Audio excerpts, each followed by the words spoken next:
Nagpahayagin kabaraka ang Diocese of Borongan, pinaagihan Diocesan Commission on Social Action, Justice and Peace, habag ang ginaprobaran nga exploration permit ha mga bungton hiporlos ngan balanghiga. Base ha pastoral position statement nga ginpagawas yan nga Hulyo 23, tuig 2026, ginaprobaran han Mines and Geosciences Bureau ang exploration permit number EP 2026-001 Roman numeral 8 nga nagsasakop hin maabot 902.99 ektarya nga kabukiran ngan katunaan han nasabi nga mga bungto. Bisan kon para pala ini ha eksplorasyon ngan diri pa komersyal nga pagmina, gintagan hindoon han singbahan nga amo ini ansyahan nga pitad ha proseso nga mahimo magtugway nga to aktual nga pagkuha o pag-ukab hin mga mineral. Pinaagyan nasabi nga pahayag, ginahangyon Diocesan Commission on Social Action, Justice and Peace kaupo den Samar Island Partnership for Peace and Development usipad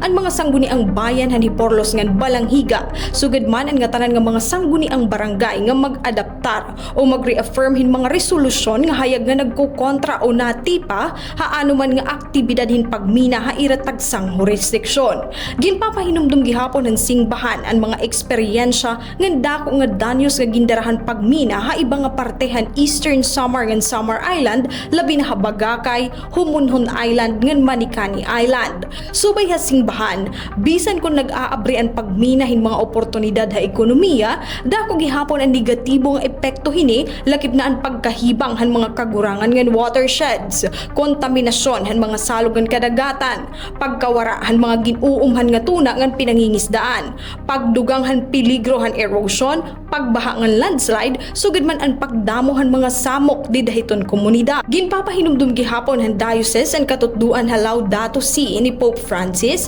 nga ang mga pahayag ni Pope Benedict XIV nga nagpapasabot nga ang kalibutan nga ang palibot hini in mga regalo tikang ha Dios nga kinahanglan atamanon ngan panalipdan para kaupayan han nga tanan labi na han mga kablas ngan han mga tiarabot nga henerasyon. Pinaagi hini ginaagatan singbahan ang mga opisyal han lokal nga gobyerno, mga civil society organizations, faith communities, mga paragoma, para pangisda, katutubo, kabataan ngan ang bugos nga komunidad nga magkaurusa ha pagsuportahin modelo han pag-uswag nga nagrerespeto han dignidad han tawo nga nagpapanalipod han aton komun nga panimalay ang kalibutan.